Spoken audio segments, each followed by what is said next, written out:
नमस्कार। चलिए आज एक बहुत ही पावरफुल और कहना चाहिए कि एक बुनियादी चार्ट पैटर्न को समझने की कोशिश करते हैं। Engulfing candle. इसे समझना मार्केट को देखने का नजरिया बदल सकता है। जानते हैं चार्ट पढ़ना सीखने का मतलब क्या है? ये कुछ ऐसा है जैसे कोई तजुर्बेकार गाइड हमें रास्ता दिखा रहा हो, जो मार्केट के इतने शोर शराबे में भी सही दिशा की तरफ इशारा करता है। तो फिर सवाल ये उठता है कि आज ये चार्ट्स हमें कौन सी कहानी बताने की कोशिश कर रहे हैं। चलिए इस कहानी को डिकोड करने के लिए कैंडलस्टिक्स की भाषा सीखते हैं। देखिए, एक अकेली कैंडल, हाँ वो कुछ इशारा तो करती है, लेकिन असली कहानी तो तब शुरू होती है जब कई कैंडल्स एक साथ आती हैं। और पता है, कुछ पैटर्न की आवाज बाकियों से कहीं ज्यादा बुलंद होती है। तो आइए आज ऐसे ही एक सबसे शक्तिशाली पैटर्न से शुरुआत करते हैं। तो चलिए एनगल्फिंग पैटर्न की इस 2 दिन की कहानी को समझना शुरू करते हैं।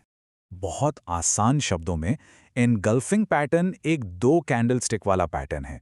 इसमें होता यह है कि दूसरे दिन की कैंडल पहले दिन की कैंडल को पूरी तरह से कह सकते हैं कि निगल लेती है। और ये एक बहुत बड़ा संकेत होता है कि ट्रेंड अब शायद बदलने वाला है। अच्छा, इस पैटर्न के 2 मुख्य प्रकार हैं। एक है बुलिश एनगल्फिंग, जो मार्केट में ऊपर की तरफ एक संभावित मूव का सिग्नल देता है, और दूसरा है बियरिश एनगल्फिंग, जो नीचे की ओर एक चाल का संकेत देता है। अब हम इन दोनों को एक एक करके समझेंगे। ठीक है, तो सबसे पहले बात करते हैं बुलिश रिवर्सल की। ये वो सिचुएशन है जब खरीदार यानी कि बुल्स मार्केट का कंट्रोल अपने हाथ में ले लेते हैं। जरा इस चार्ट पर नजर डालिए। मार्केट नीचे गिर रहा था, एक डाउन ट्रेंड था, और फिर अचानक ये लंबी नीली कैंडल बनती है। ये न सिर्फ पिछली लाल कैंडल को पूरी तरह ढक लेती है, बल्कि ये चीख चीख कर बता रही है कि खरीदार जोरदार ताकत के साथ वापस आ गए हैं। बस यही है बुलिश एनगल्फिंग पैटर्न। तो इसे सही से पहचानने के लिए 3 शर्तें पूरी होनी चाहिए। ये बहुत जरूरी है। पहली शर्त, मार्केट में पहले से एक क्लियर डाउन ट्रेंड होना चाहिए। दूसरी शर्त, पैटर्न का पहला दिन, जिसे P1 कहते हैं, वो एक लाल कैंडल होनी ही चाहिए। और तीसरी, दूसरा दिन यानी P2 एक ऐसी नीली कैंडल हो जो P1 की बॉडी को पूरी तरह निकल जाए। अब इसके पीछे की साइकोलॉजी समझिए। मार्केट में गिरावट का माहौल है, सब बेच रहे हैं। तभी दूसरे दिन खरीदार इतनी जबरदस्त ताकत के साथ आते हैं कि किसी को उम्मीद ही नहीं होती। उनका ये मजबूत कदम सेलर्स को यानी बेयर्स को हिलाकर रख देता है। ये एक तरह से बुल्स का सरप्राइज अटैक है, जो मोमेंटम में बदलाव का साफ संकेत देता है। अच्छा, तो सवाल ये उठता है कि इस पर ट्रेड कैसे लिया जाए। देखिए, यहाँ पर 2 तरह की सोच काम करती है। एक होते हैं रिस्क टेकर। वो जैसी ही दूसरा दिन खत्म होने वाला होता है, P2 कैंडल के क्लोज पर ही एंट्री ले लेते हैं। दूसरी तरफ वो लोग हैं जो थोड़ा सेफ चलना पसंद करते हैं, जिन्हें हम रिस्क अवर्स कहते हैं। वो अगले दिन का इंतजार करते हैं, एक और नीली कैंडल का कंफर्मेशन देखते हैं और फिर अपना मूव बनाते हैं। चलिए अब सिक्के का दूसरा पहलू देखते हैं, बेरिश रिवर्सल। ये तब होता है जब विक्रेता यानी बेयर्स मार्केट पर हावी हो जाते हैं। यहां देखिए, मार्केट मस्त ऊपर जा रहा था, एक अप ट्रेंड में था, लेकिन बिल्कुल टॉप पर यह लंबी लाल कैंडल बनती है और दिखाती है कि सेलर्स ने अचानक से सारा कंट्रोल छीन लिया है।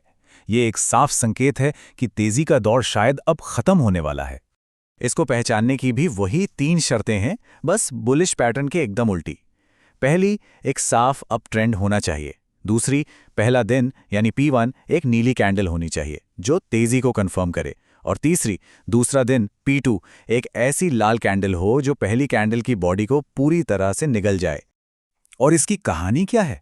मार्केट में तेजी है, सब खरीद रहे हैं, तभी दूसरे दिन सेलर्स इतनी जबरदस्त और अप्रत्याशित ताकत के साथ आते हैं कि खरीदारों के होश उड़ जाते हैं। ये अचानक आया हुआ प्रेशर बुल्स को पीछे हटने पर मजबूर कर देता है और मार्केट में एक घबराहट का माहौल बना देता है। ये बियर्स का एक सोचा समझा हमला है। ठीक है, अब जब बेसिक्स क्लियर हो गए हैं तो चलिए कुछ प्रो टिप्स और इसके दूसरे वेरिएशंस पर भी एक नज़र डालते हैं। इससे इसकी बारीकियों को पढ़ने में मदद मिलेगी। अब यहाँ जो देखने वाली बात है वो है इन दोनों में फर्क। लेफ्ट साइड में एक पूरा मजबूत बुलिश एनगल्फिंग पैटर्न है, लेकिन राइट साइड में एक पियर्सिंग पैटर्न है। इसमें क्या होता है कि दूसरी कैंडल पहली कैंडल को सिर्फ आंशिक रूप से निगलती है, पूरी तरह से नहीं। तो ये जो पियर्सिंग पैटर्न और डार्क क्लाउड कवर हैं, ये असल में आधे अधूरे एनगल्फिंग पैटर्न है। इनमें दूसरी कैंडल पहली कैंडल की बॉडी को कम से कम 50% तक तो कवर करती है, लेकिन 100% से कम। ये 50% का रूल याद रखने वाला है। हालांकि ये एक फुल एनगल्फिंग पैटर्न जितना पावरफुल नहीं है, पर फिर भी एक ज़रूरी सिग्नल है।